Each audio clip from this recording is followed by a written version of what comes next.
18 horas. Notícias de Manaus, Amazonas, Brasil e do mundo. Agora na Mix. Mix, são 6 horas em ponto. Boa noite pra você em 100,7. Você que está aí na sintonia certa no melhor Mix do Brasil. Estamos juntos começando mais uma edição do programa 18 horas. Não é isso, Karime Leão? Exatamente, Carlão. Boa noite pra você. Sexta-feira, hein, Karime? Sextou, gente. É isso aí. Hoje é dia 5 de novembro de 2021.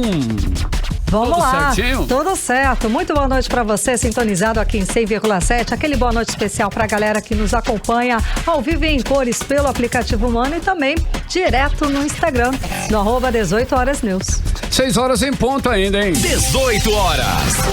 Agora nós vamos aos destaques do programa 18 horas desta sexta-feira. A conta de energia para os clientes residenciais da Amazonas Energia está 15,67% mais cara. O Ministério Público de Contas denuncia autoridades de meio ambiente do estado do Amazonas por omissão e fraude no combate ao desmatamento. O Ministério Público do Amazonas investiga a denúncia de compra superfaturada de teste rápido para a Covid-19 feita pelo governo do Amazonas. E em Manaus, o número de roubo de carros aumentou este ano em relação ao ano passado. 6 horas e 1 minuto, essas e outras notícias, os principais destaques desta sexta-feira. Você confere a partir de agora em mais uma edição do programa 18 horas aqui no melhor Mix do Brasil. 18 horas.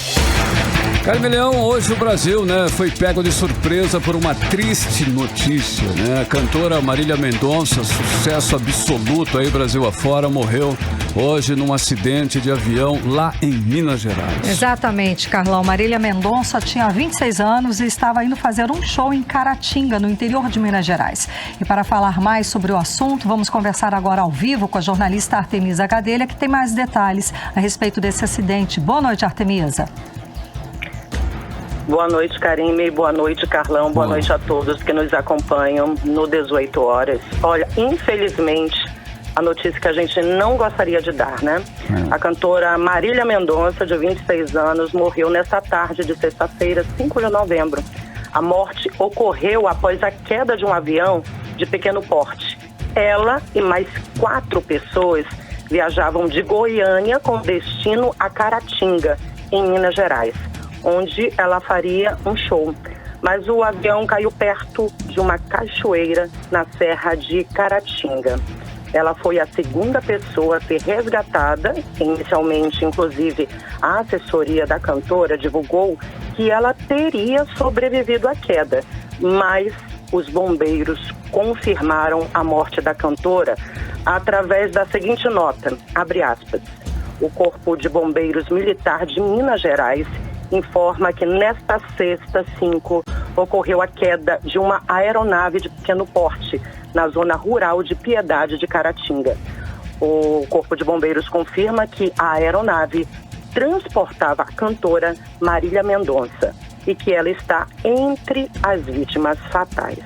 A assessoria, então, da cantora também divulgou nota após confirmação da morte de Marília. Abre aspas. Com imenso pesar, confirmamos a morte da cantora Marília Mendonça, seu produtor Henrique Ribeiro, seu tio e assessor Abiciele Silveira Dias Filho, do piloto e copiloto do avião, os quais iremos preservar os nomes neste momento. O avião decolou de Goiânia com destino a Caratinga, em Minas Gerais, onde Marília teria uma apresentação esta noite. De momento, são essas informações que temos, informou em nota a assessoria da cantora. Karime, Carlão, olha, antes dela embarcar hoje, Marília fez um vídeo mostrando que faria uma série de shows, em Minas Gerais, e publicou também as comidas e bebidas tradicionais mineiras, que você bem conhece, Carlão. Sim, muito. Mas que essa não seria a realidade dela, porque a cantora estaria de dieta. E no intenso período de treino na academia. O vídeo mostra ela também entrando no avião. E até o momento não se sabe a causa do acidente, mas já começou a ser investigado aí pelo CENIPA, que é o Centro de Investigação e Prevenção de Acidentes Aeronáuticos. Investigadores da aeronáutica foram deslocados até o local para identificar indícios fotografar a cena e retirar partes da aeronave para análise. Mas uma nota da Força Aérea Brasileira, responsável pelo setor, deixou claro que não existe tempo previsto dessa investigação para que essas informações preliminares sejam coletadas, já que se depende aí, né, da questão da complexidade da ocorrência. Eles vão investigar também o plano de voo, se a manutenção da aeronave estava em dia e se havia também combustível suficiente. O local onde o avião caiu é de difícil acesso, tem muitas pedras e cachoeiras, né? Inclusive o Corpo de Bombeiros terminou ainda há pouco de retirar o último corpo que estava preso nas ferragens do avião.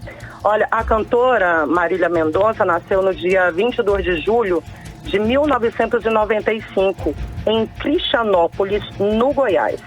Mas a carreira dela começou em Goiânia. Surgiu em 2016 com os sucessos Infiel e Eu Sei de Cor.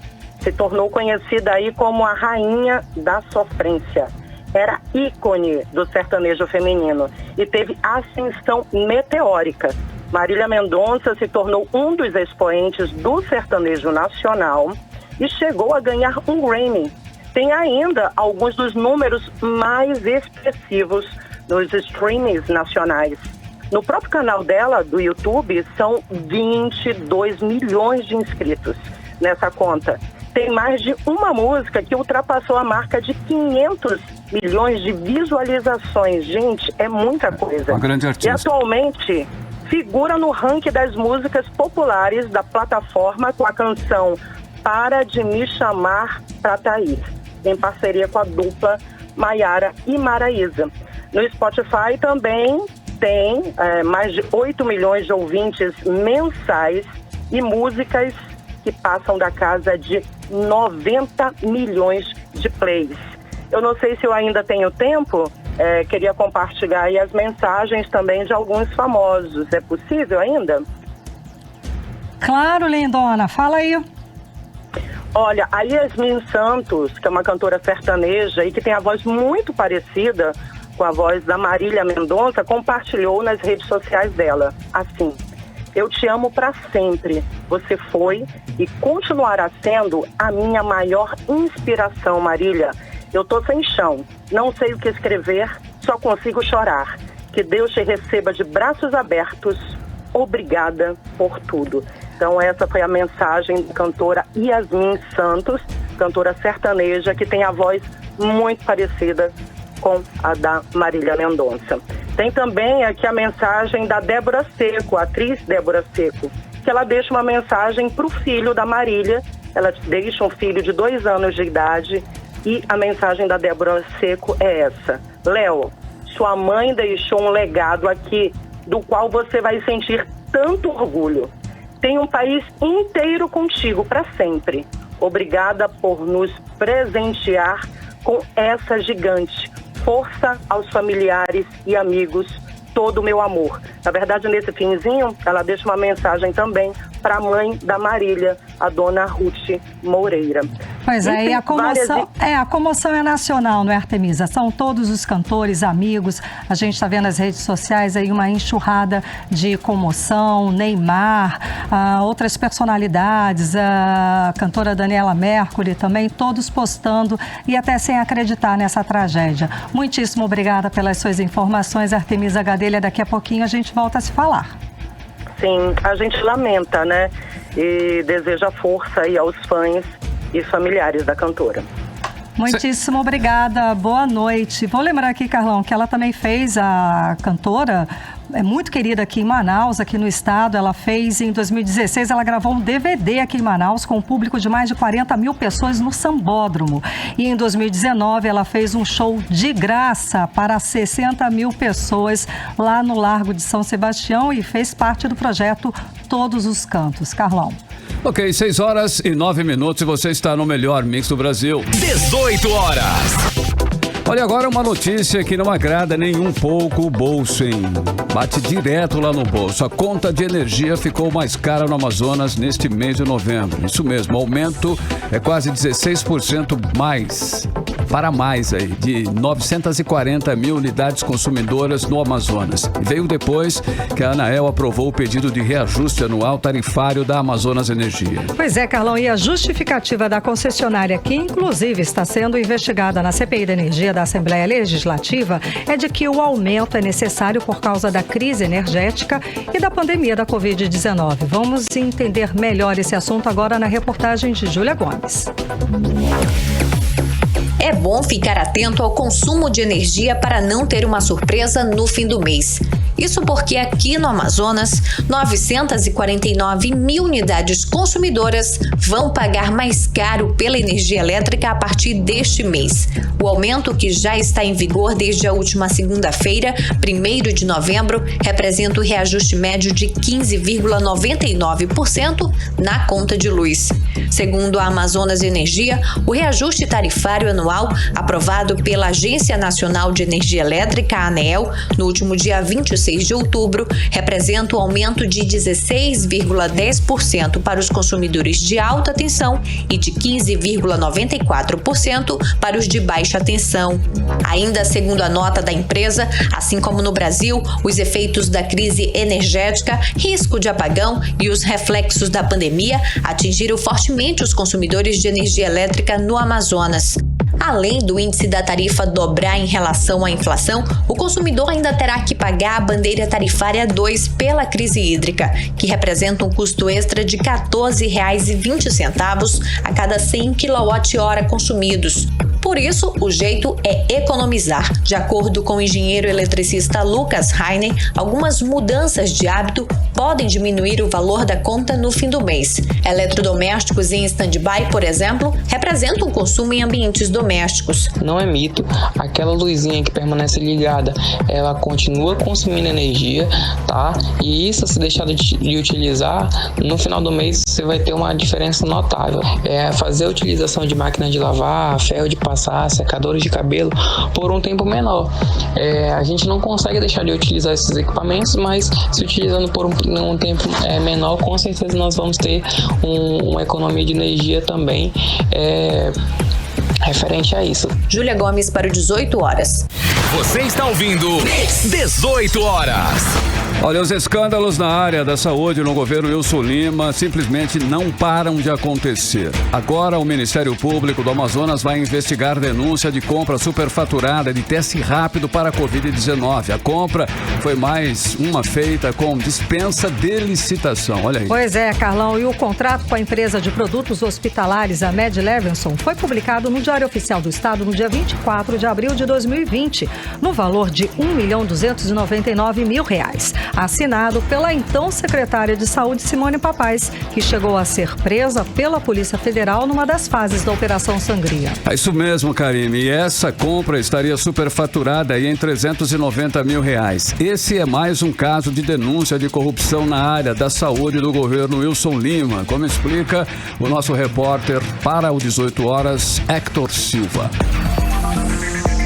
O Ministério Público do Amazonas instaurou o procedimento preparatório para apurar a aquisição de testes rápidos para a Covid-19 com preços acima dos praticados no mercado local em uma dispensa de licitação da Secretaria de Estado de Saúde, com possível sobrepreço de R$ 390,1 mil.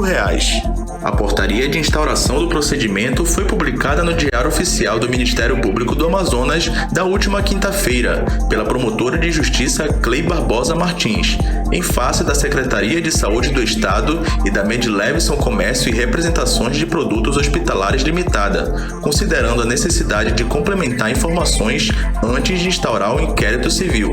O extrato do contrato com a Med Levinson foi publicado no Diário Oficial do Estado do dia 24 de abril de 2020, do valor de R$ 1.299.000, assinado pela então secretária de Saúde, Simone Papais, que chegou a ser presa pela Polícia Federal por suspeita de envolvimento no esquema de compra de respiradores durante a pandemia, na Operação Sangria, que também teve como alvo o governador Wilson Lima. No caso dos respiradores, a Corte Especial do Superior Tribunal de Justiça rejeitou a denúncia contra a ex-secretária e tornou réu o governador do Amazonas.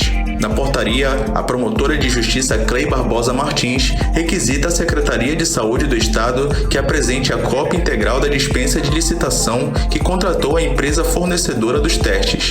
Ela solicita também que a Secretaria comprove que os testes rápidos contratados no valor de R$ 129 cada estavam com preços compatíveis àqueles praticados no mercado na data do contrato. Tentamos entrar em contato com a promotora de justiça Clei Barbosa Martins para saber mais detalhes sobre essa investigação.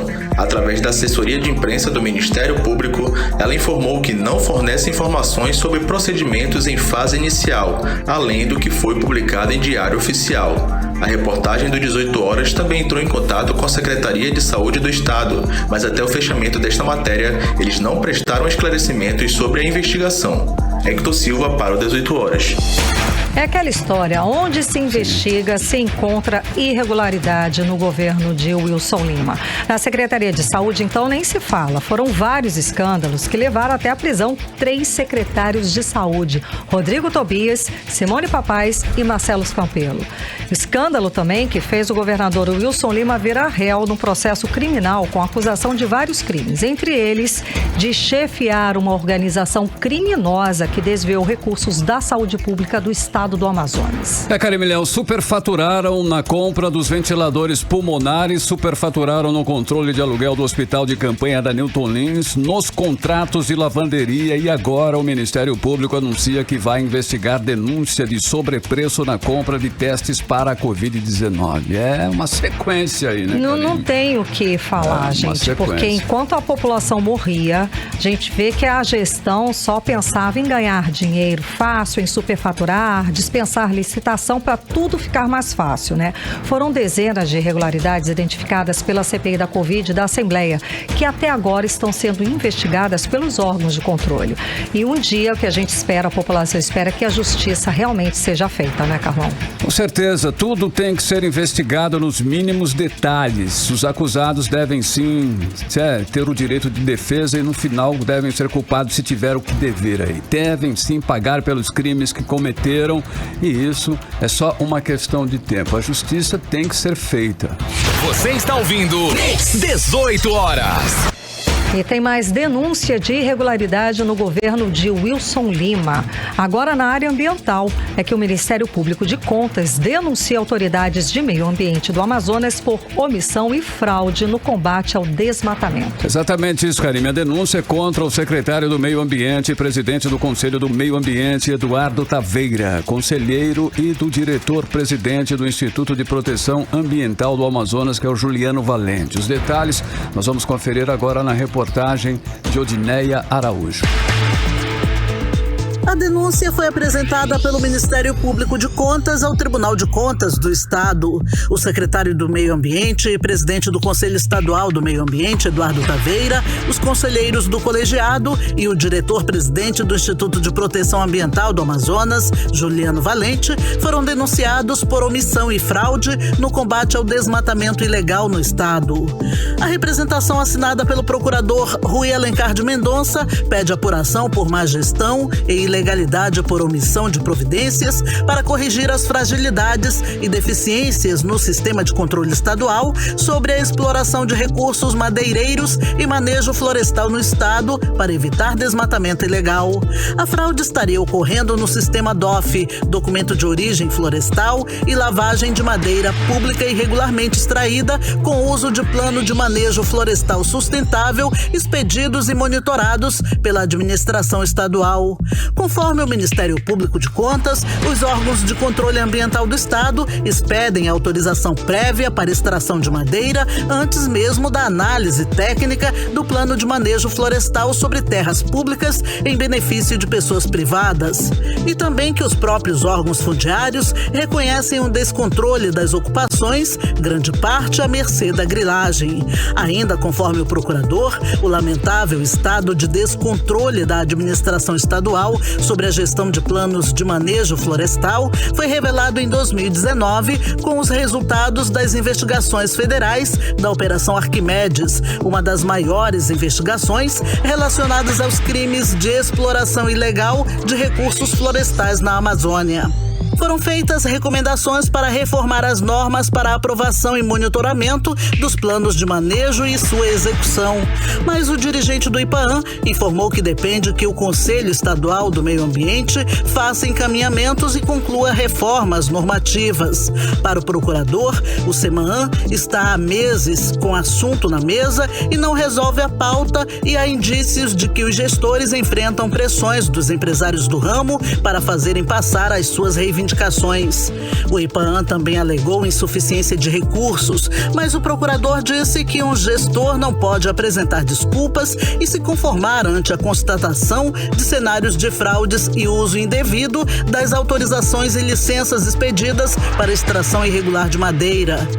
A representação também diz que no âmbito do IPAAN existe a falta de transparência e digitalização dos processos de licenciamento dos manejos florestais e que nada foi feito pela administração estadual para rastrear e analisar movimentações suspeitas de madeira e que, mesmo assim, IPAAN e SEMA continuam admitindo indiscriminadamente processo administrativo de licenciamento com dispensa de vistoria das áreas pretendidas para manejo florestal.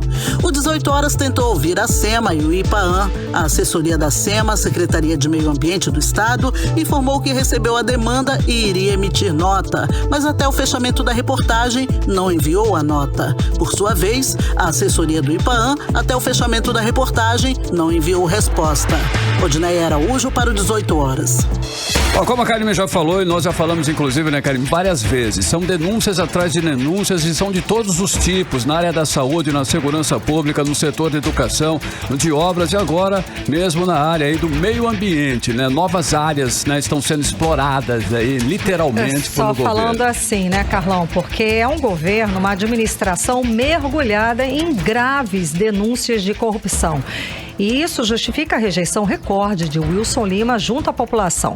Planejar, administrar a cidade, fazer o bem, administrar o Estado, fazer o bem para o cidadão, nada disso a gente vê essa gestão trabalhar nesse sentido, fazer, né? Mas quando é para negociatas, esse governo sim é muito competente. Tivemos aí recorde de operações da Polícia Federal no Estado, recorde de secretários de estados presos, 4 secretários foram presos, o que mostra o quanto essa administração de Wilson Lima envergonha os amazonenses. 18 horas. E agora vamos direto para Brasília conversar com o correspondente do 18 Horas na capital federal. Vamos conversar com o jornalista Carlos Eduardo Matos. Carlos Eduardo, boa noite.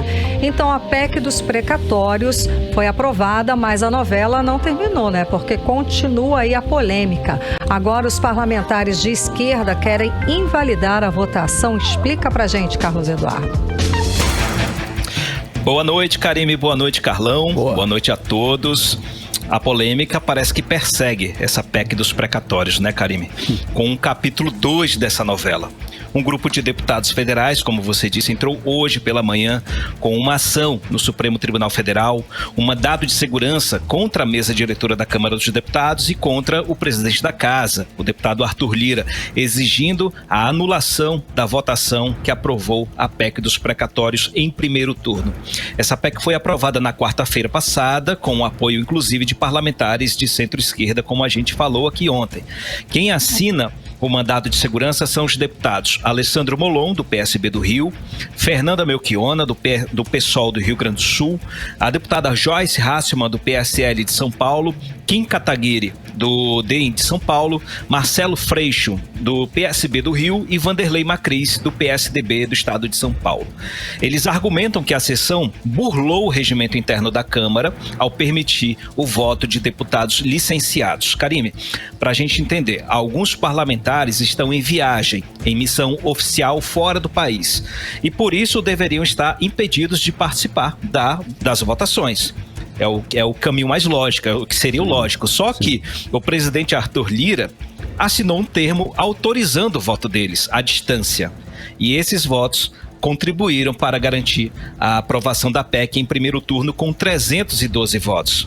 Para aprovar uma PEC em um turno, são necessários 308. A diferença foi só de 4 votos. Então, os votos desses parlamentares que estavam de licença, que estão fora do país, foram importantíssimos. Os ministros do STF já foram procurados nos bastidores. Alguns disseram que não vão interferir nessa confusão, porque a autonomia do Congresso Nacional precisa ser respeitada. Outro ponto é que a votação ainda não acabou. Afinal, uma PEC só é aprovada e encaminhada ao Senado mediante 2 turnos de votação. O STF só pode agir após a promulgação da PEC. Essa resposta vindo de dentro lá do STF já desanimou alguns parlamentares. A gente conversou com o deputado Sidney Leite. Ele que votou não a PEC dos precatórios, só corrigindo. Vamos ouvir o que ele disse justificando o seu voto contrário. A PEC é ruim porque, primeiro, ela gera uma insegurança no mercado. E isso, com certeza, refletirá economicamente, piorando o cenário econômico do país, como também gerando desemprego. E esse momento é um momento muito delicado, em que a inflação vem num crescimento significativo e produtos como alimentos, combustíveis, gás de cozinha e energia elétrica têm subido de forma significativa. O outro é a insegurança jurídica. Como é que o Brasil passa credibilidade com decisões transitadas e julgadas, certo? E a PEC vai agora fatiar neste momento, mas vai criar uma bola de neve que não é uma solução. A gente acompanhou o posicionamento do deputado federal Sidney Leite contra a PEC, dos precatórios. Carlos Eduardo. Ele foi um dos parlamentares que votaram não, né? Do Amazonas foram 3, né? Ontem a gente falou que a bancada votou quase que dividida, foi 60-40, né? Foram 5 parlamentares favoráveis e 3 parlamentares votaram não. Entre eles, o deputado Sidney Leite. Agora, Karime, essa disputa política envolvendo a PEC dos precatórios tem uma razão, que é a eleição de 2022. O auxílio emergencial que substitui o Bolsa Família vai ser o principal projeto social capitaneado pelo presidente Jair Bolsonaro. O repasse de R$400 a pelo menos 17 milhões de pessoas em situação de extrema pobreza, pelo menos essa é a previsão estipulada pelo governo, pode mudar o cenário econômico e social do nosso país em um curto espaço de tempo e melhorar a popularidade do presidente da República, que está em queda livre, segundo as pesquisas de intenção de voto. O sinal amarelo já acendeu para algumas lideranças políticas de oposição a Bolsonaro. Eu conversei com um parlamentar do PT que disse o seguinte para mim: se Bolsonaro ganhar, a vitória começou nesta quarta-feira. Se Lula perder, a derrota dele também começou nessa quarta-feira. Para vocês entenderem a gravidade da situação. Para a gente entender o que está em jogo nessa PEC, não é só a mudança no pagamento dos precatórios, não é só a mudança nas regras do teto de gastos e nem na criação do programa Auxílio Brasil. O que está em jogo, provavelmente, é o resultado das eleições presidenciais de 2022. E já tem escândalo à vista, Karime. Segundo uma reportagem do jornal Segundo reportagem do jornal O Estado de São Paulo, o presidente Jair Bolsonaro abriu o cofre do governo federal e acelerou a liberação de recursos para deputados federais nas vésperas da votação da PEC dos precatórios. Desde a semana passada, quando o texto começou a ser discutido na Câmara, o governo liberou R$1 bilhão e 200 milhões das chamadas emendas de relator geral. Essa liberação está dentro dos mecanismos do chamado orçamento secreto. E esse caso já está sendo investigado pelo Tribunal de Contas da União. Karime, Carlão. E falando em presidente, aí parece que ele revogou aí as medalhas do mérito científico concedidas ontem aos pesquisadores, que é o Marcos Lacerda e a Adele Benzaquem, ambos da Fiocruz, né, que atuam aqui no estado do Amazonas. Qual foi o motivo para essa revogação aí, Carlos Eduardo? Bom, que mata a gente de vergonha. A decisão do presidente da República saiu hoje no Diário Oficial da União. A Ordem Nacional do Mérito Científico foi criada em 1993 para condecorar personalidades nacionais e estrangeiras que se destacaram por suas relevantes contribuições à ciência, à tecnologia e à inovação. Marcos Vinícius coordenou aí no estado do Amazonas os estudos que comprovaram a ineficácia do uso da cloroquina contra a Covid-19. Ele também se manifestou publicamente contra o uso desse medicamento e, por causa disso, foi vítima de muitas ameaças. ameaças. Já a Adélia Bezaquem, que é cientista reconhecida internacionalmente, é a atual diretora da Fiocruz Amazônia. Ela chefiou a área de enfrentamento ao HIV/AIDS no Ministério da Saúde, mas deixou o cargo no início do governo de Jair Bolsonaro.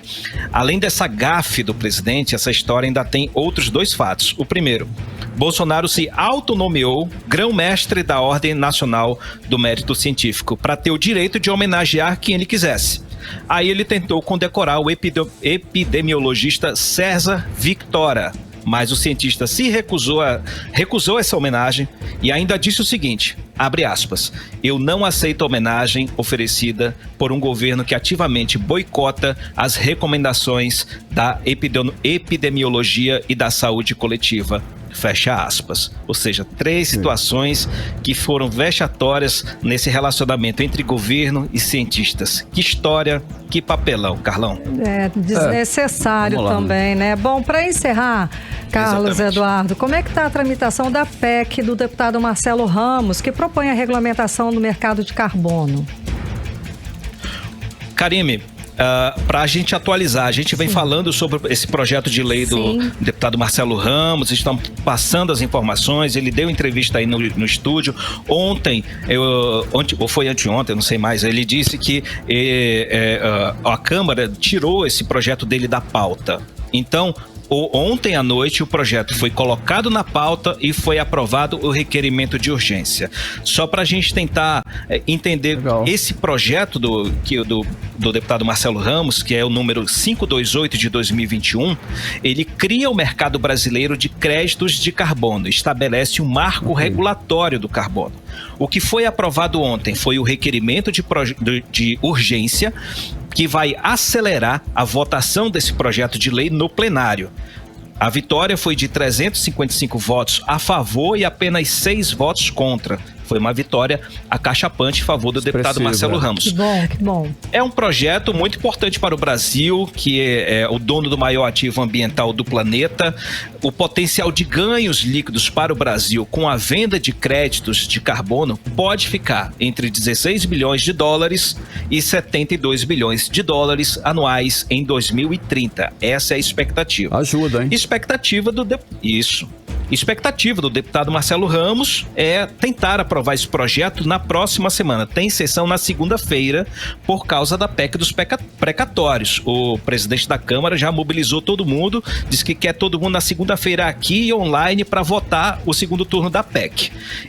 O Marcelo Ramos está embalado nessa expectativa, tentando encaixar o projeto dele na pauta, e aí ele espera que seja aprovado para ele colocar o projeto embaixo do braço e levar para a COP26, que acontece lá em Glasgow, na Escócia. Vamos ouvir o que disse Marcelo Ramos. E há muita esperança de que já na segunda-feira, no máximo na terça, o mérito do projeto possa ser aprovado e nós tenhamos na bagagem da nossa delegação à COP uma medida legislativa efetiva de inserção do Brasil nesse esforço global de equilíbrio climático do planeta. Nós estamos falando de um mecanismo que vai monetizar a floresta em pé, garantindo que a capacidade de sequestro de carbono que a floresta tem seja revertida em geração de riqueza e combate à pobreza de populações tradicionais que preservam a nossa floresta e, por outro lado, garantindo um mecanismo de compensação da nossa indústria em que quem emite mais comprará crédito de quem emite menos, além de gerar um potencial líquido entre 17 e 72 bilhões de dólares para vender no mercado externo. Ou seja, nós inserimos o Brasil nesse esforço global de equilíbrio climático, geramos riqueza para populações tradicionais da floresta e ainda geramos um potencial de um novo negócio para a nossa economia. A gente acompanhou agora a fala do deputado federal Marcelo Ramos, que é vice-presidente da Câmara dos Deputados, a respeito da tramitação da PEC dele, da autoria dele, que regulamenta o mercado de carbono. Carlos Eduardo. A aprovação desse requerimento de urgência Karime, a esse projeto de lei foi uma vitória para o deputado Marcelo Ramos, pois a gente falou que esse projeto não estava na pauta. Então ele conseguiu fazer a articulação necessária para incluir na pauta ontem e ser aprovado ontem. Então vamos aguardar na próxima semana se esse projeto vai ser vitorioso no plenário. Com certeza vai ser. O problema agora é colocar em pauta no plenário no meio dessa confusão toda da PEC dos precatórios. Volto com vocês. Valeu. Karime e Carlão. Muitíssimo obrigado, uma ótima noite. Até segunda-feira, Carlos Eduardo. Valeu, gente. Um abração. Valeu. Tchau, Até tchau. segunda. 6 horas e 35 minutos e você está no melhor Mix do Brasil. 18 horas. E agora nós vamos conferir a previsão do tempo para hoje, né? Hoje é sexta-feira, hoje à noite e também a madrugada de sábado. Tempo e temperatura com Karime Leão. Previsão do tempo. Segundo informações do Climatempo, a previsão é de pancadas de chuva durante a noite e a madrugada. A mínima prevista é de 23 graus, a máxima pode chegar a 33 graus, tá? As chances de chuva são de 90%, a umidade relativa do ar fica entre 35% e 74%. Mix. E a vazante do Rio Negro se estabilizou. De ontem para hoje, a cota do Rio Negro permaneceu em 19 metros e 44 centímetros. Você está ouvindo 18 horas. E o deputado Sinésio Campos, presidente da CPI da Amazonas Energia, denuncia a tentativa de intimidação por parte da empresa. De acordo com o deputado, funcionários da Amazonas Energia foram até a casa dele e substituíram um medidor de energia sem permissão ou aviso prévio. Vamos acompanhar o assunto agora na reportagem de Odiné Araújo. A substituição foi pela manhã, enquanto o deputado estava na Assembleia Legislativa do Amazonas. Para o parlamentar, essa ação configura uma tentativa de intimidar as atividades da CPI da energia. Sinésio Campos apresentou um vídeo de uma câmera de segurança que mostra a equipe da concessionária trocando o medidor sem nenhum aviso anterior. De acordo com o deputado, o carro chega na rua e vai direto na casa dele. A equipe retira os lacres que deveriam ser objetos de perícia e os joga na rua. Eu acabei de ser vítima da agressão e da violência da empresa Amazonas Energia. Estava nos preparativos para iniciar mais uma sessão da CPI da Amazonas Energia. E fui comunicado pelos vizinhos que a empresa estava aqui na minha residência. Tiraram o lacre, jogaram os lacres na rua, encontrando jogado na rede de esgoto. E o pior, meus amigos, vejam bem, trocaram o medidor e o curioso e o mais absurdo, sem que tivesse alguém aqui na residência que pudesse assinar. Aqui está o documento que demonstra o abuso dessa empresa. E agora chegou o escárnio. Isto aqui nada mais é do que eu posso presenciar como algo que possa me amedrontar como presidente da CPI. Nada me amedronta. Pago em dias as minhas contas, mas acima de tudo, o cidadão não pode receber esse tipo de ameaça. Ameaça essa para o presidente da CPI da Amazonas Energia. Quero, na verdade, que tudo seja investigado e que acabe de uma vez por todas esse abuso dessa empresa com o cidadão. A CPI vai analisar o que aconteceu na casa do deputado, presidente da comissão. Para Dermilson Chagas, integrante da CPI, a atitude de ontem na casa do presidente da Comissão Parlamentar de Inquérito faz parte da certeza de impunidade da concessionária de luz do Amazonas. O deputado Sinésio Campos também denunciou que as constantes interrupções de energia no estado comprometeram, inclusive, cirurgias marcadas para ontem.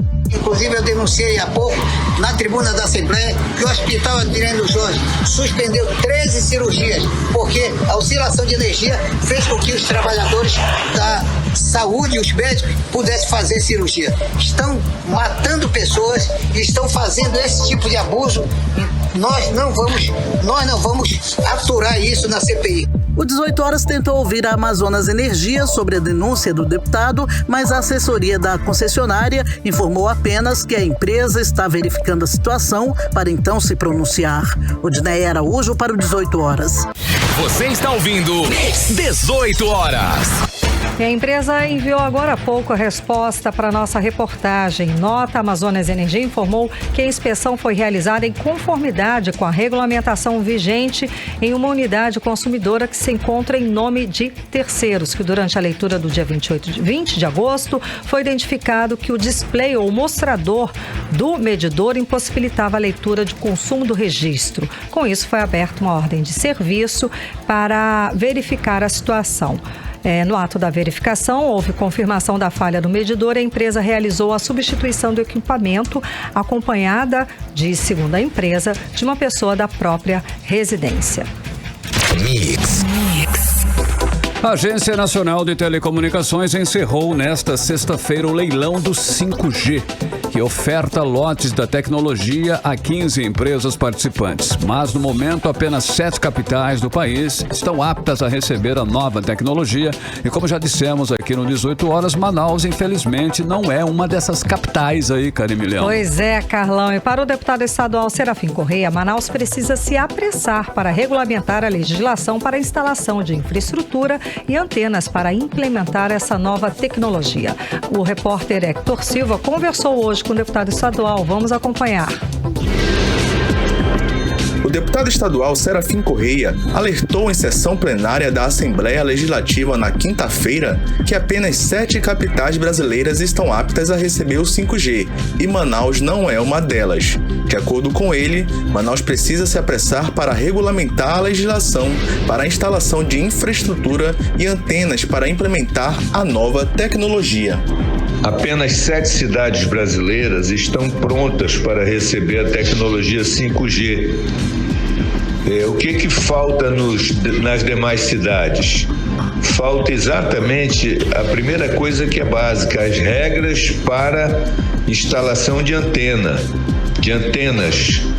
No caso, Manaus ainda não tem essa legislação e eu ponderei da tribuna da Assembleia a necessidade de Manaus sair à frente e resolver essa questão. Apenas Boa Vista, Brasília, Curitiba, Fortaleza, Palmas, Porto Alegre e Porto Velho estão preparadas para receber o 5G, de acordo com o levantamento realizado pela Conexis Brasil Digital.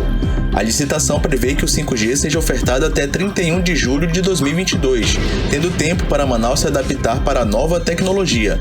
Mas assim como outras 19 capitais, a capital amazonense não tem uma legislação nesse sentido. O leilão é o primeiro passo, mas nós dependemos que os investimentos aconteçam, nós dependemos de uma série de fatores para que tudo corra mais rápido. E um deles é a questão das antenas, mas as antenas dependem de legislação municipal. E aí eu manifesto a minha angústia. Hector Silva para o 18 Horas. Você está ouvindo 18 Horas. Entrevista do dia.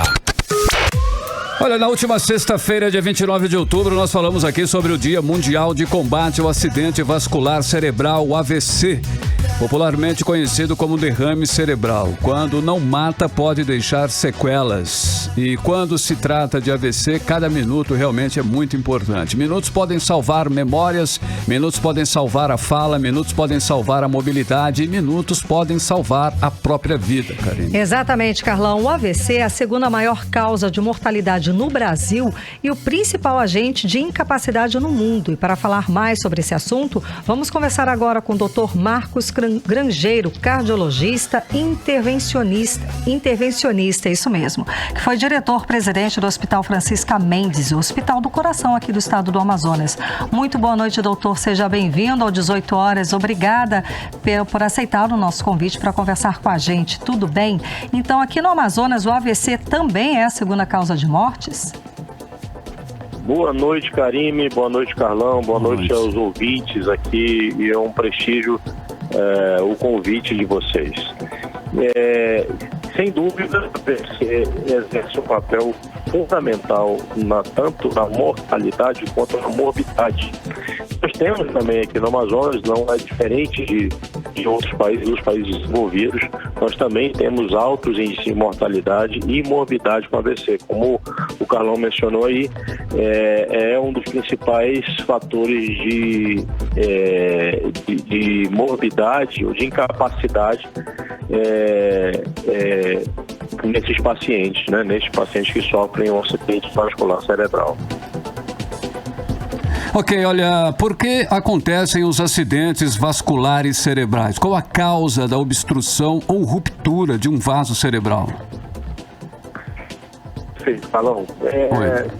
Primeiramente, eu gosto de classificar, né, o acidente vascular cerebral.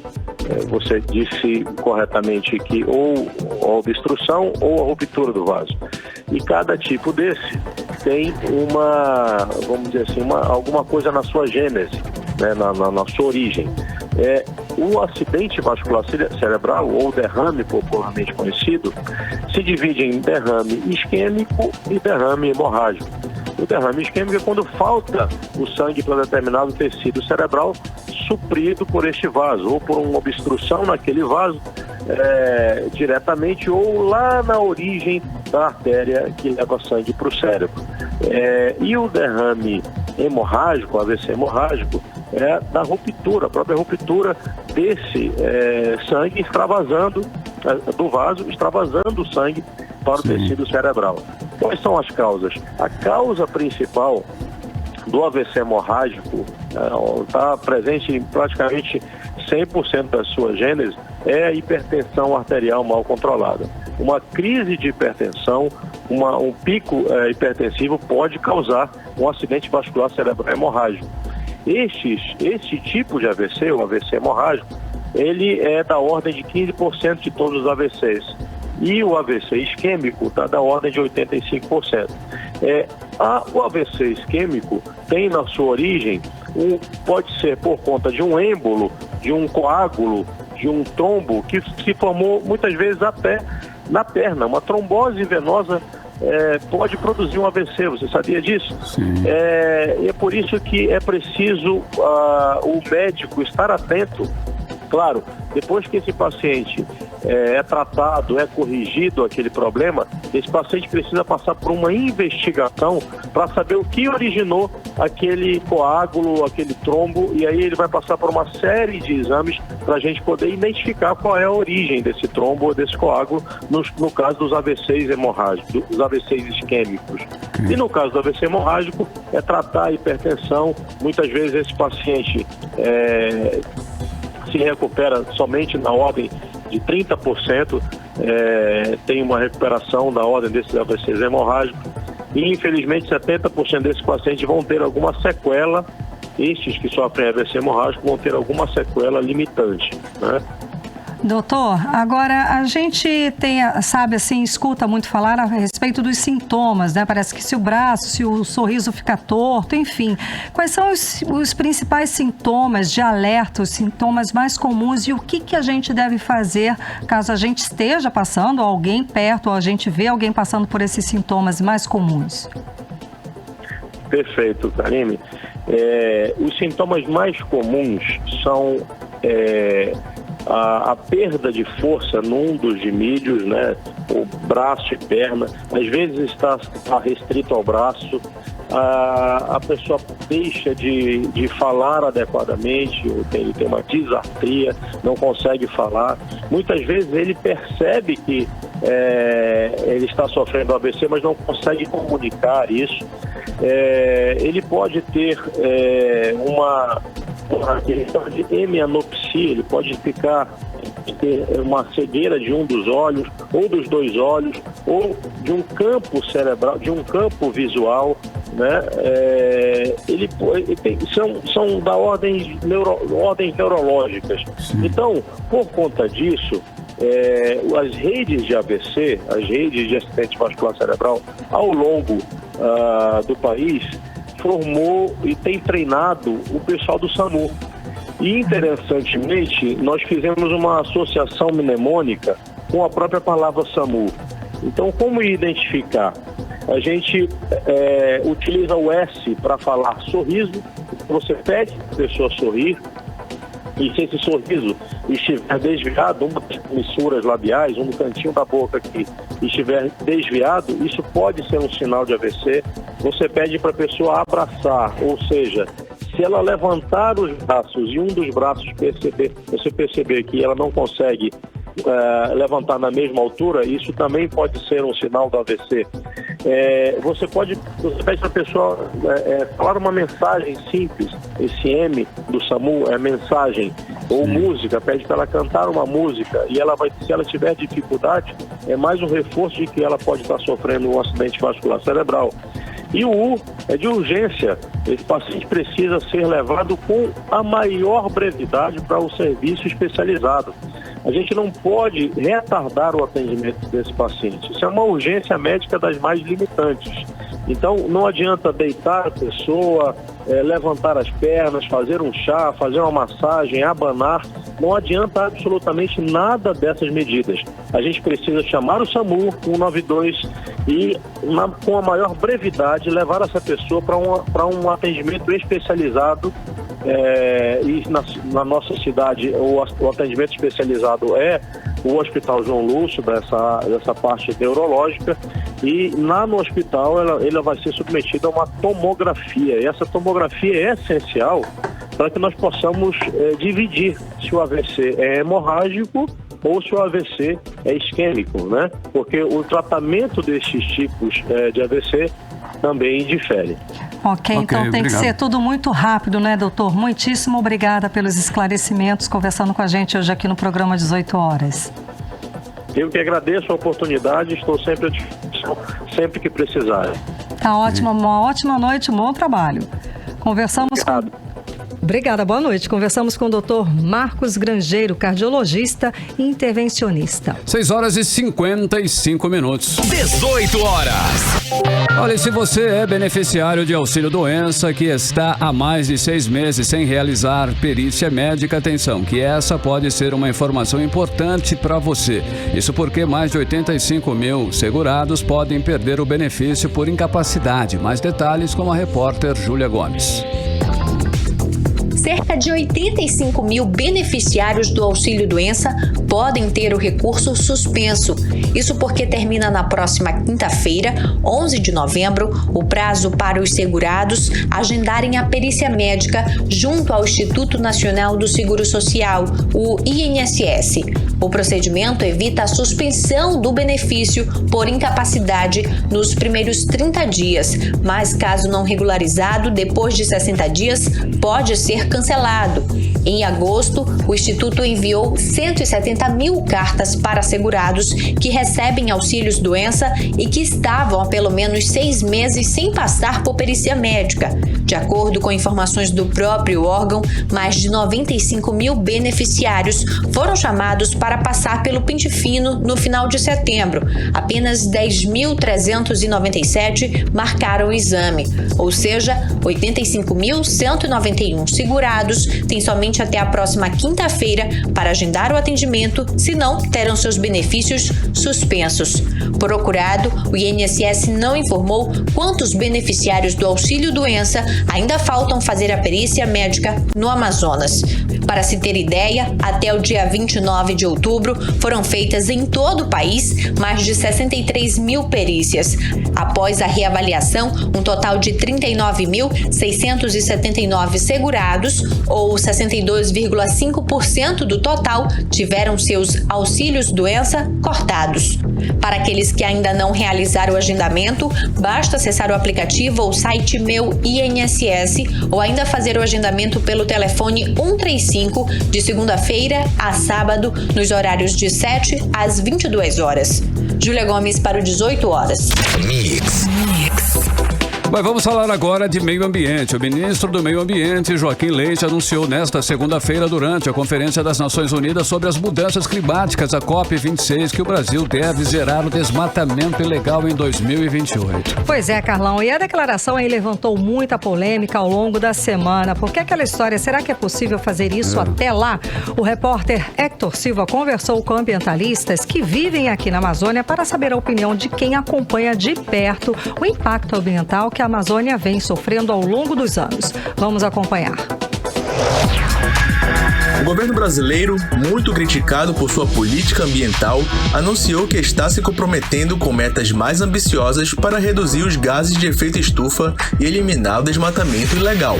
Na segunda-feira, o ministro do Meio Ambiente, Joaquim Leite, anunciou durante a Conferência das Nações Unidas sobre as Mudanças Climáticas, o COP26, que o Brasil deverá zerar o desmatamento ilegal em 2028. A meta anterior estipulava 2030. Em vídeo apresentado na cúpula, Bolsonaro disse que o Brasil precisa ser ambicioso. Para a socioambientalista Muriel Saragosse, o Brasil precisa ser realista. Mas precisa ter vontade política e, infelizmente, esse governo não tem. O Bolsonaro tinha que dizer para os cupistas dele pararem, né? E tinha que dizer que não ia compensar, tinha que dizer que ia prender as máquinas, tinha que fazer operações da Polícia Federal junto com o IBAMA e fazer isso a sério, prender, voltar a dar as multas, parar com o financiamento de quem desmata. Vencedor do Prêmio Nobel da Paz com uma pesquisa sobre aquecimento global, Philip Fernside questiona sobre qual desmatamento será eliminado pelo governo brasileiro. Para Fernside, legalizar alguns desmatamentos não corresponde à preservação. O problema lá é que só está falando de desmatamento ilegal. E o que importa para o clima é desmatamento de qualquer tipo, seja legal ou ilegal. E tem duas maneiras de acabar com o desmatamento ilegal. Um é realmente parar o desmatamento e outro é de simplesmente legalizar o que está acontecendo. E esse segundo via que está realmente assim sendo colocado na prática. Tem essa série de leis de grilagem, não abrindo facilidades para legalizar invasões em terras públicas, etc. Que legaliza o desmatamento, que já foi feito lá, depois o invadiu pode pedir licença e desmatar legalmente e vai embora. O governo brasileiro prometeu diminuir em 15% o desmatamento até 2024. Em 2025 e 2026, a promessa é de 40% de redução. Em 2027, o Brasil busca diminuir o desmatamento até a metade para que em 2028 todo o desmatamento ilegal seja extinto. Hector Silva para o 18 Horas. Você está ouvindo 18 Horas. Agora em Manaus, 7 horas em ponto. Seguimos direto para o Editorial 18 Horas. Editorial 18 Horas. Pela segunda vez este ano, o Ministério Público de Contas denuncia autoridades do Amazonas por omissão na proteção da floresta. Há 2 meses, a denúncia foi contra o próprio governador do estado, Wilson Lima, o secretário do Meio Ambiente, Eduardo Taveira, e o diretor-presidente do IPAAN, Juliano Valente. Nesta semana, uma nova denúncia foi feita contra Juliano Valente e Eduardo Taveira, agora também como presidente do Conselho Estadual do Meio Ambiente. As denúncias do Ministério Público levam a crer que a gestão de Wilson Lima continua tratando a questão do desmatamento ilegal com descaso e deixam claro que o governo faz algumas ações midiáticas contra o desmatamento ilegal, mas nos bastidores opera para facilitar a destruição da floresta. Um lamentável estado de descontrole ante a constatação de cenários de fraudes, como disse o procurador responsável pelas denúncias. 18 Horas. 7-1 Karime, fechando mais uma edição do 18 Horas. Boa noite. Boa noite, um beijo, obrigada pela companhia. Continue bem, continue em 100,7. Boa noite, bom final de semana e até segunda. Você está na Mix, o melhor mix do Brasil.